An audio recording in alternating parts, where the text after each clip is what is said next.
ലഡാക്ക് യാത്രയുടെ രണ്ടാമത്തെ ദിവസമാണിത്. ഞങ്ങൾ തിരുവനന്തപുരത്ത് നിന്ന് നേരെ ഏട്ടൻ്റെ വീട്ടിലേക്കാണ് മലപ്പുറത്ത് വന്നത്. ഇത് മലപ്പുറത്ത് കാക്കഞ്ചേരിയിലെ മലബാർ ഗോൾഡിൻ്റെ ഫാക്ടറിയാണ്. അപ്പോൾ ഏട്ടൻ്റെ വീട്ടിൽ നിന്ന് ബ്രേക്ക്ഫാസ്റ്റൊക്കെ കഴിച്ച് നേരെ പോകുന്നതാണ്. പോരുന്ന വഴിക്ക് എയറൊക്കെ ഒന്ന് ചെക്ക് ചെയ്യാണ്. അപ്പോൾ അതൊക്കെ റെഡിയാക്കിയിട്ട് വേണമല്ലോ പോകാൻ. അങ്ങനെ ഞങ്ങൾ പെട്രോൾ പമ്പിലൊക്കെ നിർത്തി എയറൊക്കെ ചെക്ക് ചെയ്ത് നേരെ എൻ്റെ വീട്ടിലേക്കാണ് പോയത്. ഇനി ലഞ്ച് ഇവിടെ നിന്ന് കഴിക്കാമെന്ന് പറഞ്ഞു. ആദ്യം പറഞ്ഞത് നമ്മൾ പാർസൽ കൊണ്ടുപോകാമെന്നാണ് പറഞ്ഞത്. പിന്നെ നമ്മളിവിടെ എത്തിയപ്പോഴത്തേക്കും ലേറ്റായി. എന്നാൽ പിന്നെ കഴിച്ചിട്ട് പോകാമെന്ന് വിചാരിച്ചിട്ട് അങ്ങനെ ഞങ്ങൾ അവിടെ കുറച്ച് നേരം അവിടെ സ്പെൻഡ് ചെയ്തു കേട്ടോ. ഇങ്ങനെതായി ഞങ്ങൾ നേരെ പിന്നെ ഫുഡൊക്കെ കഴിഞ്ഞ് ഞങ്ങൾ യാത്രയൊക്കെ പറഞ്ഞിട്ട് നേരെ ഗോവയിലേക്കാണ് പോകുന്നത്. അവിടെ എത്തുന്നതിന് മുമ്പേ മാഹിയിൽ നിന്ന് ഡീസലൊന്ന് അടിക്കണം, ഫുൾ ടാങ്ക്. അവിടെ റേറ്റ് കുറവാണല്ലോ, 88 സംതിങ് ആണ് ഡീസലിൻ്റെ റേറ്റ് വരുന്നത്. അങ്ങനെ ഞങ്ങൾ മാഹിയിൽ നിർത്തി. അവിടെ കുറച്ച് തിരക്കുണ്ടായിരുന്നു ഡീസലൊക്കെ അടിക്കാൻ, പെട്രോൾ അടിക്കാൻ വേണ്ടിയിട്ട്. അങ്ങനെ അവിടെ നിന്ന് ഞങ്ങൾ ഡീസലൊക്കെ അടിച്ച് ഞങ്ങൾ നേരെ ഇനി ഗോവയിലേക്ക് വിടുകയാണ്. നമ്മൾ ഡീസൽ അടിച്ചു അല്ലേ? എവിടുന്നാ ഡീസൽ അടിച്ചത്? ഡീസൽ മാഹി ബൈപ്പാസിൽ കയറിയിട്ട്. എങ്ങനെയാ റേറ്റ് ഒക്കെ വരും അവിടെ? ഇവിടെ എത്ര 12 രൂപ കുറവാ. 12 ഇല്ല, 11 രൂപ സംതിങ്. മറ്റേ നമ്മള് ആകെ എത്ര രൂപയ്ക്ക് അടിച്ചു? 2000 രൂപയ്ക്കല്ലേ അടിച്ചുള്ളൂ. എറണാകുളത്ത് നിന്ന് 2000 രൂപയ്ക്ക് അടിച്ചു. ഇവിടെ എത്തിയപ്പോഴേക്കും ഏകദേശം കഴിഞ്ഞില്ലായിരുന്നു. ഇവിടെ എത്തിയപ്പോഴേക്ക് സിമ്പിൾ കാണിച്ചായിരുന്നു. സിമ്പിൾ കാണിച്ചിട്ടുണ്ടായിരുന്നു. ഇപ്പൊ ഫുൾ ടാങ്ക് അടിച്ചില്ലേ? ഇപ്പൊ ഫുൾ ടാങ്ക് അടിച്ചു. എത്രയും റേറ്റ്? റേറ്റ് 88 സംതിങ് എന്തായിരുന്നു, 89 അടുപ്പിച്ചു. 3667 രൂപയ്ക്ക് ഇപ്പൊ ഡീസൽ അടിച്ചു ഫുൾ ടാങ്ക്. മൊത്തം നമ്മളൊരു 5000-ന്റെ പുറത്തായില്ലേ ഡീസൽ? തിരുവനന്തപുരത്ത് നിന്ന് ഇവിടെ മാഹി വരെ. മാഹിയല്ല, മാഹിയിൽ നിന്ന് 2000. ഇനി നമുക്ക് നേരെ ഗോവയിലേക്കല്ലേ? നേരെ ഗോവ എത്തുമ്പോ ഇന്നൊരു ആദിരാത്രിയാവും. അതിന്റെ ഇടയ്ക്ക് നമ്മള് ഈ ഒരു ഫാസ്ടാഗിന്റെ ഒരു പ്രശ്നം വന്നിട്ടുണ്ടായിരുന്നു. ഫാസ്ടാഗിന്റെ പ്രശ്നമുണ്ട്. ഫാസ്ടാഗിന്റെ പ്രശ്നം എന്താന്ന് വെച്ചാല്, നമ്മള് കൂളിംഗ് ഫിലിം ഒട്ടിച്ച സമയത്ത് ഫ്രണ്ട് ഗ്ലാസ്സിൽ കൂളിംഗ് ഫിലിം ഒട്ടിച്ചു. അപ്പൊ അവര് അവിടെ നിന്ന് എൻ്റെ അടുത്ത് ചോദിച്ചു, ഈ ഫാസ്ടാഗ് ഇളക്കിയാലും നല്ല വൃത്തിയായിട്ട് ഒട്ടിക്കാം എന്ന് പറഞ്ഞു. അപ്പൊ ഞാൻ പറഞ്ഞ് ഇളക്കിക്കോളാൻ പറഞ്ഞു. ഫാസ്ടാഗ് ഇളക്കിയപ്പം അത് ചീത്തയായി. പിന്നെ ഞാൻ ഫാസ്ടാഗ് ടോൾ പ്ലാസയിൽ ചെന്നാൽ അപ്പൊ തന്നെ കിട്ടും, അവിടെ കൗണ്ടേഴ്സ് ഉണ്ട്. അവിടെ നിന്ന് എടുക്കാന്ന് വിചാരിച്ച് ടോൾ പ്ലാസയില് അവിടെ ഉള്ളൊരു ആളുടെ നമ്പർ ഉണ്ടായിരുന്നു. അതിൽ വിളിച്ചു ചോദിച്ചപ്പോഴാണ് അങ്ങനെയാണ് പറഞ്ഞത്, പുതിയ പാസ് എടുത്താല് പഴയത് ക്ലോസ് ചെയ്തിട്ട് വേണം പുതിയത് എടുക്കാൻ. പുതിയത് എടുത്താല് ആനുവൽ പാസ് എടുക്കണമെങ്കിൽ 3000 രൂപയുടെ ആനുവൽ പാസ് എടുക്കണമെങ്കിൽ 14 ദിവസം കഴിയണമെന്ന്. അപ്പൊ അതിനെ കുറിച്ച് കസ്റ്റമർ കെയറിലൊക്കെ വിളിച്ച് ചോദിച്ചപ്പോഴാണ് പറഞ്ഞത്, അവര് നമ്മൾ ക്ലോഷർ റിക്വസ്റ്റ് കൊടുക്കണം. പഴയ ആക്സിസ് ബാങ്കിന്റെ ആയിരുന്നു. അപ്പൊ അതിന്റെ ഡ്യൂപ്ലിക്കേറ്റ് കിട്ടാൻ അവർ അയച്ചു തരുള്ളൂ. അത് 5 ദിവസം കഴിയുന്നു. 5 ദിവസം കഴിഞ്ഞിട്ട് നമ്മളെ KYC അഡ്രസ്സിലേ കിട്ടുള്ളൂ. അപ്പൊ KYC അഡ്രസ്സിൽ കിട്ടുന്നോണ്ട് നമ്മള് അവിടുന്ന് പോരുമല്ലേ. 2 ദിവസം കഴിഞ്ഞ് നമ്മൾ അവിടുന്ന് പോരുമ്പോ അതൊന്നും ചെയ്യാൻ പറ്റില്ല. അപ്പൊ നമ്മൾ എന്ത് ചെയ്യുന്ന വെച്ചാല് ക്ലോഷർ റിക്വസ്റ്റ് കൊടുത്തു ആക്സിസ് ബാങ്കിൽ. അപ്പൊ അത് 28-ാം തീയതി അത് ക്ലോസ് ആവത്തുള്ളൂ. നമ്മൾ ക്ലോഷർ റിക്വസ്റ്റ് കൊടുത്തിട്ട് 7 ദിവസം വേണം അത് ക്ലോസ് ആവാനായിട്ട്, പ്രോസസ്സ് ചെയ്ത് സെർവറിൽ നിന്ന് ക്ലോസ് ചെയ്യാനായിട്ട്. സെർവറിൽ നിന്ന് പഴയ ഫാസ്ടാഗിൻ്റെ ഡീറ്റെയിൽസ് ഡിലീറ്റ് ആയാൽ മാത്രമേ നമുക്ക് ആനുവൽ പാസ് എടുക്കാൻ പറ്റുള്ളൂ. അപ്പോൾ അതുകൊണ്ട് ഇത് തമ്മിൽ എന്തെങ്കിലും നമ്മൾ ആനുവൽ പാസ് എടുക്കാൻ ശ്രമിക്കാൻ പറ്റില്ല.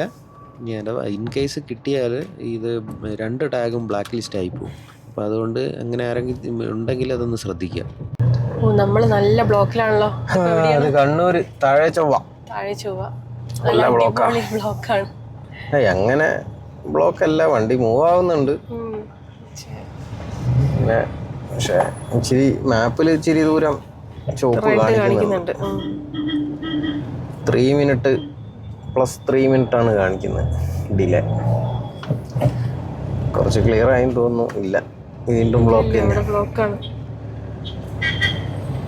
നമ്മള് കേരളം കഴിയുന്നവരെ എങ്ങനെയായിരിക്കുമല്ലോ ഇനിയിപ്പം? ഇങ്ങനെയല്ല, കണ്ണൂർ കാസർഗോഡ് എത്തിയാ കുഴപ്പമില്ലെന്നാ പറഞ്ഞേ. ഞാനാണെങ്കിൽ പിന്നെ റോഡിന് പോയിട്ടില്ല. നമ്മള് തിരുവനന്തപുരം, മലപ്പുറം, കോഴിക്കോട്. ഇത്രയും ആണ് നമ്മളെ തട്ടകം. അങ്ങനെ നമ്മൾ ബ്ലോക്കിൽ നിന്ന് രക്ഷപ്പെട്ടു അല്ലേ? നല്ല അടിപൊളി സീൻ. പക്ഷെ ഇവിടെ നിന്ന് ഇങ്ങനെ വീഡിയോ എടുക്കുമ്പോ കാണൂല. വലിയ വണ്ടിയിൽ പോണം. ഹൈറ്റ് ഇല്ലാത്തോണ്ടേ ലോറിയിലൊക്കെ ഡ്രൈവറായിട്ട് പോവാണ് കാണും. നല്ല ഇവിടെ ഉറങ്ങിയവരൊക്കെ ഒന്ന് എണീറ്റ്. എന്താ കഴിക്കുന്നത്? ആരുഷി അതിന്റെ ഇടയ്ക്ക് ഒന്ന് ഛർദിച്ചു അല്ലേ? ആരുഷിക്ക് ചേട്ടൻ അവിടെ നല്ല ഉറക്ക. ഇവിടെ ബ്ലോക്ക് ഒന്നും ഇല്ല പാലത്തില്. പക്ഷെ പാലത്തിന്റെ ജോയിന്റുകൾ ഇങ്ങനെ ഉയർന്ന ഹമ്പ് പോലെ നിൽക്കുന്നുണ്ട്. അതുകൊണ്ട് വണ്ടികൾ സ്ലോയിലാ പോകുന്നത്. അതാണ് ഇവിടെ ബ്ലോക്ക്.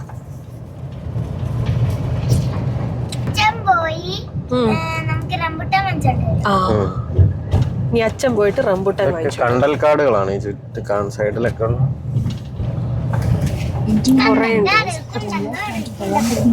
പയ്യന്നൂർ പാലത്തില് ഒടുക്കത്തെ ബ്ലോക്കാണ്. 17 മിനിറ്റ് അങ്ങനെ ബ്ലോക്ക് കാണിച്ചേ. 17 മിനിറ്റ് ബ്ലോക്ക്. ഇപ്പൊ അത് 9 മിനിറ്റായി. അത്രയും സമയം നമ്മൾ കാത്തിരുന്നു.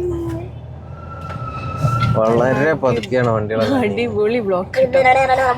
എത്ര ദൂരം വരെയാണ് റെഡ് ലൈൻ കാണുന്നത്?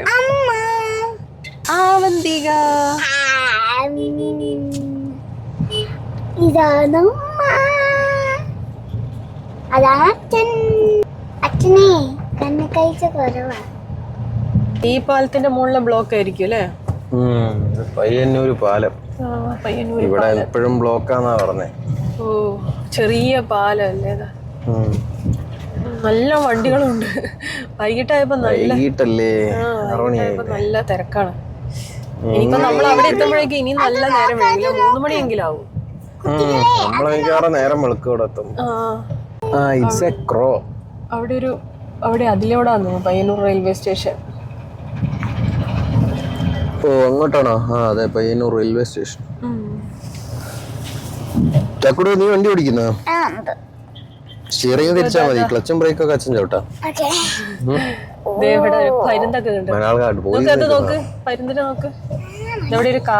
കാക്ക ചൂലൊക്കെ ഇട്ട് വൃത്തിയാക്കുന്ന. ഐ ലവ് പയ്യന്നൂർ അതാ എഴുതി വെച്ചേക്കുന്ന അവിടെ. പ്രാവ് പണി. ഇത്രയും വണ്ടികൾ നോക്ക് ബ്ലോക്ക് പെട്ടി. അതാണല്ലേ എല്ലാം റെഡ് കാണിക്കുന്നത്. ഇതൊക്കെ ആ പാലത്തിന്റെ മുകളിൽ കൂടെ പോകണ്ട, ചെറിയൊരു പാലത്തിന്റെ മുകളിൽ കൂടെ. ഇവിടെ ബൈപ്പാസിന്റെ പണി കഴിഞ്ഞില്ല. ഇതെന്താണ്? ഇതാണ് പാലം. എന്താ ഗൂഗിൾ മാപ്പ് എടുത്ത് നോക്കണ്ട ആവശ്യം? എന്തുണ്ടോ നോക്കണം എന്ന് പറഞ്ഞേ? പറ. അതിലേക്ക് കരുക്കുണ്ടോന്ന് ഗൂഗിൾ മാപ്പ് എടുത്ത് നോക്കണമെന്ന്. നല്ല ഭംഗിയുണ്ട്. നല്ല എന്തുപറ്റി?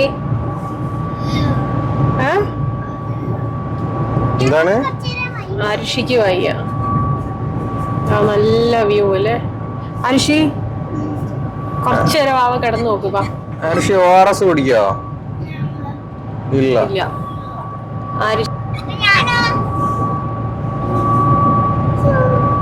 പൊടി കിട്ടിയായിരുന്നു? ORS പൊടി ഇല്ല, അത് അവിടെ ഉണ്ടായിരുന്നില്ല.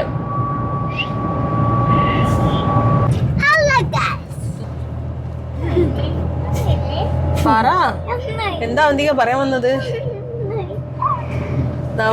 ഞങ്ങൾ ആരിഷിക്കുള്ള കരിക്ക് തേടി പോവാ.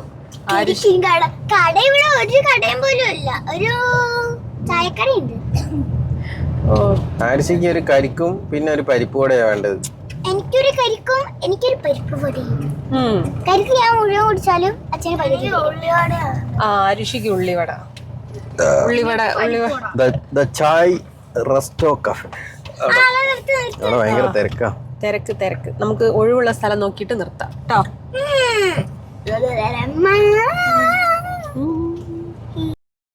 അടിപൊളി വ്യൂ അല്ലേ? എത്ര ദൂരം വരെ ഉണ്ടാവും ഇങ്ങനത്തെ റോഡ്? മംഗലാപുരം കഴിഞ്ഞാൽ പിന്നെ ഫുള്ള് നല്ല റോഡ്. അടിപൊളിയായിട്ടുണ്ട്. നല്ല സൂര്യൻ അസ്തമിച്ച്. കളറ് എല്ലാം പാറ അല്ല സിമെന്റ് അയച്ചതാ സിമെന്റ് ഇടിയുന്നതിനോ അത് തേച്ചിട്ട് ഇടിഞ്ഞതാന്ന് തോന്നുന്നു പിന്നെ രണ്ടാമത് എന്തെങ്കിലും വേറെ ചെയ്യായിരിക്കും കങ്ങും തോട്ടം കണ്ട നിങ്ങള് അരിശിയൊക്കെ നോക്ക് അങ്ങോട്ട്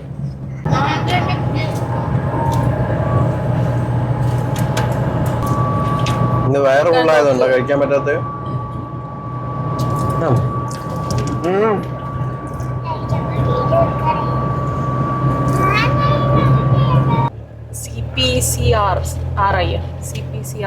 CPCRI എന്താ സംഭവം ഇവിടെ In 800 meters, keep left. എന്തോ പറഞ്ഞിട്ട് ഇവിടെ കണ്ടുപോടും വെള്ളം കുടിക്കണം കേട്ടോ ആരിഷി കുറച്ചല്ല ഇപ്പൊ കുടിക്കണം അവിടെ എന്തോ ഒരു ബോർഡ് കാണുന്നുണ്ട് കേട്ടോ മംഗളൂരു 29 മുംബൈ 933 ഹൊസങ്കടി നമ്മളിപ്പോ ഏകദേശം കേരളമൊക്കെ കഴിയാറാവുന്നുണ്ട് അല്ലേ തലപ്പാടി എത്താറായി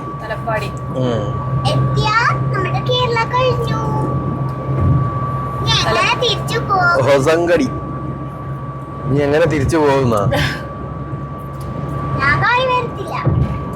കാറിൽ വരൂലേ പിന്നെ എങ്ങനെയാ വരുന്നത് ട്രെയിനിലാവും നീ ഒറ്റയ്ക്കാ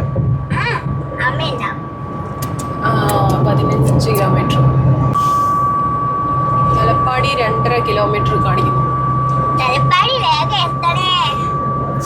അതാ തുമിനാട് കുത്തുബ് അല്ല തുമിനാട്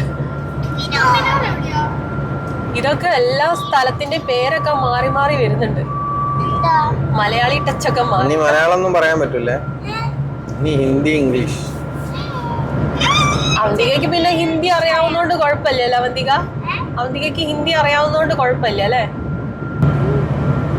അല്ലേ ഓക്കെ ആണ് അല്ലേ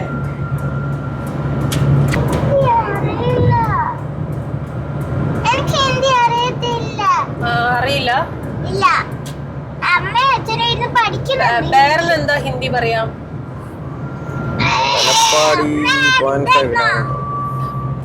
മംഗളൂരു 21 കിലോമീറ്റർ ഇതൊക്കെ താങ്ക് യു വിസിറ്റ് അഗൈൻ വേണ്ട നന്ദി വീണ്ടും വരിക thank you visit again Kerala കഴിഞ്ഞു താങ്ക് യു വിസിറ്റ് അഗൈൻ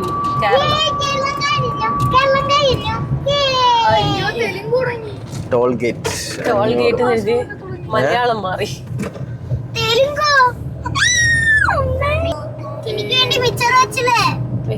വെച്ചിട്ടുണ്ട് എല്ലാ ബോർഡും മാറിക്കഴിഞ്ഞു Karnataka welcome to Karnataka toll first toll നമ്മളെ കേരളം കഴിഞ്ഞിട്ട് ഓക്കെ അപ്പൊ നമ്മളെ ബാക്കി ഫാസ്റ്റ് ടാഗിന്റെ നമ്മൾ പറഞ്ഞിട്ടില്ലായിരുന്നു അല്ലേ ഇപ്പൊ നോക്കാം ഇവിടെ എന്തൊക്കെയാന്ന് ശരി കേരളം കഴിഞ്ഞ് കർണാടക കയറിയിട്ടുണ്ട് സ്ഥലപ്പേരൊന്നും അറിയില്ല മൊത്തം കന്നഡയാണ് എഴുതി വെച്ചിരിക്കുന്നത് പിള്ളേരൊക്കെ കിടന്നുറങ്ങിട്ടാ പക്ഷെ അമ്മച്ചി മാത്രം എണീറ്റിരിക്കുന്നുണ്ട് ഇല്ല എവിടെയാ സ്ഥലം എന്നൊക്കെ ആയിരിക്കട്ടെ അല്ലേ എന്താണ് കല്ലാപ്പൂ എന്നാണ് പറയാ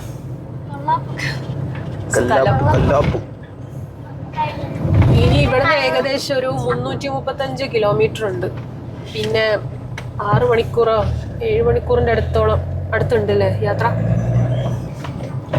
ഗോവയ്ക്ക് പക്ഷെ ഇവിടെയൊന്നും മഴയൊന്നുമില്ലല്ലേ ഇനിയിപ്പോ ഇവിടുന്ന് അങ്ങോട്ട് നല്ല ചൂടായിരിക്കും പകലൊക്കെ പോകുമ്പോ നമ്മളെ കേരളത്തിൽ തന്നെയായിരുന്നു മഴ ഉടുപ്പി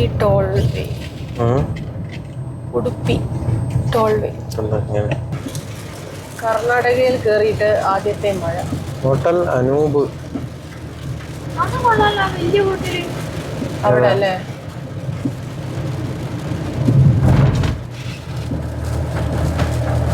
കഴിച്ചാലോ അപ്പോൾ രാത്രിത്തേക്കുള്ള ഫുഡ് ഞങ്ങളൊന്നും ഉണ്ടാക്കിയിട്ടുണ്ടായിരുന്നില്ല പിന്നെ കർണാടകയിൽ എത്തിയപ്പോൾ എന്തായാലും കഴിക്കാമെന്ന് വിചാരിച്ച് അങ്ങനെ ചപ്പാത്തിയും പനീർ കറിയും കഴിച്ചു കേട്ടോ നല്ല ടേസ്റ്റ് ഉണ്ടായിരുന്നു അടിപൊളിയായിരുന്നു. ഇതാണ് കർണാടകയിൽ ഷിരൂർ മണ്ണിടിച്ചിൽ കഴിഞ്ഞ സ്ഥലം. ആ നടന്നിട്ടുണ്ടായിരുന്നില്ല നമ്മളെ കേരളത്തിലെ അർജുൻ അപകടത്തിൽപ്പെട്ട ആ ഒരു സ്ഥലമാണ് കേട്ടോ അത്. അതിലൂടെ രാത്രിയാണ് പോകുന്നതെങ്കിലും കൂടി അവിടുത്തെ ആ ഒരു മണ്ണിടിച്ചിലിൻ്റെ ഭാഗവും മണ്ണ് കൂട്ടിയിട്ടതും കണ്ടപ്പോൾ തന്നെ ഞങ്ങൾക്ക് ഏകദേശം ആ ഒരു അവസ്ഥ മനസ്സിലാക്കാൻ പറ്റുന്നുണ്ടായിരുന്നു. അത്രയ്ക്കും ഏരിയയിലായിരുന്നു ആ മണ്ണ് ഇങ്ങനെ കൂട്ടിയിട്ടുണ്ടായിരുന്നത്. എന്തായാലും ഇത് പകലൊക്കെ പോകുമ്പോൾ നമ്മൾ ശരിക്കും അത് മനസ്സിലാക്കാം. മാപ്പിലൊക്കെ കാണുന്നുണ്ടായിരുന്നു ആ ഒരു ഭാഗത്തിൽ ആ മണ്ണിടിച്ച്. അങ്ങനെ പോയിക്കൊണ്ട് നിൽക്കുമ്പോഴാണ് ഒരു സൈഡിൽ നിറയെ ലൈറ്റ്. ഇതാണ് കാർവാറിലുള്ള സീബേർഡ് നേവൽ ബേസ്. അപ്പം ഞങ്ങൾക്ക് ഈ ഒരു റൂട്ട് ആദ്യമായിട്ടായതുകൊണ്ട് എന്തൊക്കെയാണ് സംഭവം എന്നൊന്നും അറിയുന്നുണ്ടായിരുന്നില്ല. മാപ്പിൽ നോക്കിയിട്ട് അതൊക്കെ മനസ്സിലാക്കിയിരുന്നു ചെയ്തത്. പിന്നെ അതും കൂടാതെ രാത്രിയാണല്ലോ യാത്ര. കൊങ്കൺ റൂട്ട് നല്ല അടിപൊളി വ്യൂ ആണെന്നൊക്കെ കേട്ടിട്ടുണ്ട്. പക്ഷേ ഞങ്ങൾക്ക് എന്തായാലും ഇത് രാത്രി പോകാനേ പറ്റിയിട്ടുണ്ടായിരുന്നുള്ളൂ. ഇതൊരു നല്ലൊരു എക്സ്പീരിയൻസ് ആട്ടോ. നമ്മൾ പകലൊക്കെ പോവുകയാണെങ്കിൽ നല്ല അടിപൊളി മലകളും ഒക്കെ ആയിട്ടുള്ള ഒരു സൈഡിൽ കടൽ അങ്ങനെയായിട്ടുള്ള വ്യൂസ് മാത്രമേ ഉണ്ടാവുള്ളൂ നമുക്ക് കാണാൻ. അപ്പോൾ ഈ പകലൊക്കെ പോകണം ഈ വഴി കൂടെ. എന്തായാലും ഈ രാത്രിത്തെ വ്യൂ അടിപൊളിയായിട്ടുണ്ട്. അവിടെ ഒരു വലിയൊരു കപ്പലുണ്ടായിരുന്നു. അത് എന്താ പേരെന്നൊന്നും ഞങ്ങൾക്ക് അറിയില്ല. അങ്ങനെ ഞങ്ങൾ അവിടുന്ന് പോയിട്ട് ആദ്യത്തെ ഒരു ടണലിലെത്തി. അങ്ങനെ നമ്മൾ യാത്രയിൽ ഫസ്റ്റ് ടണലാട്ടോ ഇത്.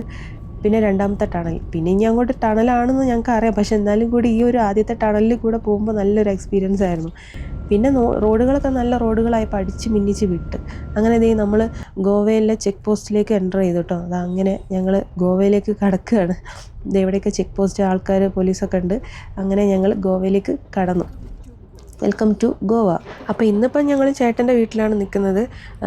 ഗോവയിലാണ് അവർ താമസിക്കുന്നത്. അവിടെ നിന്നിട്ട് പിറ്റേന്ന് ഞങ്ങൾ രാവിലെ മുംബൈയിലേക്കാണ് പോകുന്നത്. മുംബൈയിലേക്ക് ഗോവയിൽ നിന്ന് ഏകദേശം ഒരു 573 കിലോമീറ്റർ കൂടുതലാണ് ഉള്ളത്. പക്ഷേ എന്തായാലും നമുക്ക് അന്ന് അടിപൊളിയായിട്ട് മുംബൈയിലേക്ക് എത്താം. റോഡുകളൊക്കെ നല്ലതായതുകൊണ്ട് അടിപൊളിയായിട്ട് വേഗം എത്താവുന്നതേ ഉള്ളൂ. പിന്നെ ഇത് കുറച്ച് ദൂരം ഒരു കാടിലൂടെയുള്ളൊരു യാത്ര ഉണ്ടായിരുന്നു കേട്ടോ. അത് കഴിഞ്ഞപ്പോൾ രാത്രിയാകുമ്പോൾ ഒരു പേടിയാണ് കേട്ടോ. അത് കഴിഞ്ഞപ്പോൾ നമുക്ക് അവർ ലൊക്കേഷൻ അയച്ച് തന്നുകൊണ്ട് അവിടേക്ക് പോവുകയാണ്. അവർ മഡ്ഗോണിലാണ് താമസിക്കുന്നത്. അപ്പോൾ അവരെ വീടിൻ്റെ ലൊക്കേഷൻ അയച്ചു. ഇനി അവിടേക്ക് പോയിട്ട് പിറ്റേന്ന് ഞങ്ങൾ അവിടെ നിന്നിട്ട് ഗോവയിൽ തന്നെയായിരുന്നു സ്പെൻഡ് ചെയ്യുന്നത്. അത് കഴിഞ്ഞിട്ടാണ് ഞങ്ങൾ ബോംബെയിലേക്ക് പോകുന്നത്. അപ്പം ഞങ്ങൾ അടുത്ത ദിവസം ഗോവയിൽ സ്പെൻഡ് ചെയ്തതൊക്കെ ഞാൻ വീഡിയോ ആയിട്ട് ഇടുന്നതായിരിക്കും കേട്ടോ. അപ്പോൾ ഇന്നത്തെ വീഡിയോ ഇത്രയേ ഉള്ളൂ. സെക്കൻഡ് ഡേ ഞങ്ങളിത് ഇങ്ങനെയാണ് കഴിഞ്ഞത്. ഗോവയിലേക്കുള്ള യാത്ര ഇങ്ങനെയായിരുന്നു. അങ്ങനെ ഞങ്ങളിതേ ഒരു 3 മണി ആകുമ്പോഴേക്കും നമ്മൾ ഗോവയിൽ അവരെ വീട്ടിലേക്ക് എത്തിയിട്ടുണ്ട്. കേരള ടു ലഡാക്ക് ട്രിപ്പിൻ്റെ ചിലവുകളൊക്കെ ഞാൻ ലാസ്റ്റ് വീഡിയോയിൽ ഇടുന്നതായിരിക്കും കേട്ടോ. അപ്പോൾ ഈ ഒരു വീഡിയോ നിങ്ങൾക്ക് ഇഷ്ടമായെങ്കിൽ സപ്പോർട്ട് ചെയ്യണം, ലൈക്ക് ചെയ്യണം. അടുത്ത വീഡിയോ ആയിട്ട് വരുന്നവരേക്കും ബൈ.